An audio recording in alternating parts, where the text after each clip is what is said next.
নমস্কার বন্ধুরা, মামির কিচেনে আপনাদের সকলকে স্বাগত। তো আজকে আমি আপনাদের বানিয়ে দেখাবো শোল মাছ ভাপা। তো তার জন্য দেখুন, প্রথমেই আমি এখানে একটা মশলা রেডি করে নিচ্ছি।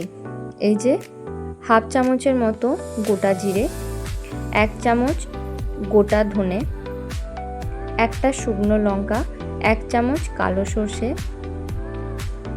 1 চামচ সাদা সর্ষে ও 1 চামচ পোস্ত।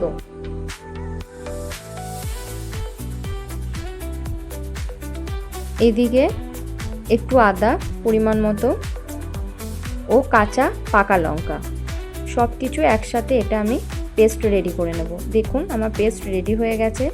এদিকে আমি সুন্দর করে পরিষ্কার করে ধুয়ে আমি মাছগুলো নিয়ে নিয়েছি। এখন আমি একটা কলা পাতাতে এগুলো আমি ম্যারিনেট করে নেব। এই যে দেখুন পুরো পেস্টটাই আমি দিয়ে দিচ্ছি।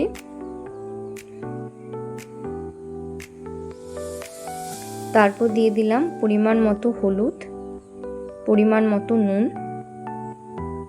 এখন আমি মাছগুলো সুন্দর করে হাত দিয়ে মেখে নিচ্ছি। তারপর আমি দিয়ে দিচ্ছি পরিমাণ মতো সর্ষের তেল। তেলটা একটু বেশি করেই দিতে হবে। তারপর দিয়ে দিলাম হাফ চামচের মতো কাশ্মীরি লঙ্কার গুঁড়ো।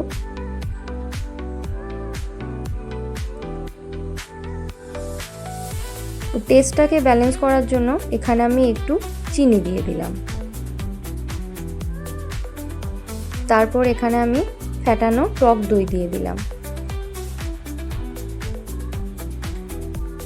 সব কিছু দিয়ে আমি হাত দিয়ে খুব সুন্দর করে আমি মাছটা মাখিয়ে নিলাম।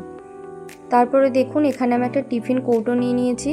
কৌটোর মাপ করে আমি গোল করে একটা কলা পাতা কেটে নিয়েছি। তারপর আমি মাছগুলো খুব সুন্দর করে সাজিয়ে আমি টিফিন কৌটোর মধ্যে বসিয়ে নিচ্ছি। তারপর ওপর থেকে আমি পরিমাণ মতো সর্ষের তেল দিয়ে দিলাম। তেলটা একটু বেশি দিতে হবে, তাহলে বেশি টেস্ট হবে। তারপর আমি গোটা লঙ্কা এখানে 4টা দিয়ে দিলাম। আপনারা যেমন ঝাল খাবেন তেমন দেবেন। আর তারপর 4টা চিড়ে নেওয়া কাঁচা লঙ্কাও আমি দিয়ে দিলাম। তারপর আবারও আমি ওপর থেকে একটা সুন্দর করে গোল করে সাইজ করে কেটে নেওয়া কলা পাতা দিয়ে এখন আমি একটা কড়াইয়ে পরিমাণ মতো জল দিয়ে দিলাম। জলটা খুব বেশি দিলে হবে না। তারপর এই যে টিফিন কৌটোটা আমি 45 মিনিটের মতো বসিয়ে রাখবো। 45 মিনিটের পর আমি আসছি। এই যে গ্যাসের ফ্লেম অফ করে দিয়েছি। দেখুন কেমন হয়েছে আমার। দেখুন দেখতে কতটা সুন্দর হয়েছে, খেতেও অসাধারণ হবে। এখন আমি একটি পাত্রে এই যে ঢেলে নিয়েছি। খুবই লোভনীয় দেখতে হয়েছে আমার কলা পাতায় শোল মাছ ভাপা। আপনারা এভাবেই বাড়িতে বানাবেন, খুবই সহজ পদ্ধতিতে বানানো হয়েছে, দেখবেন দারুণ লাগবে।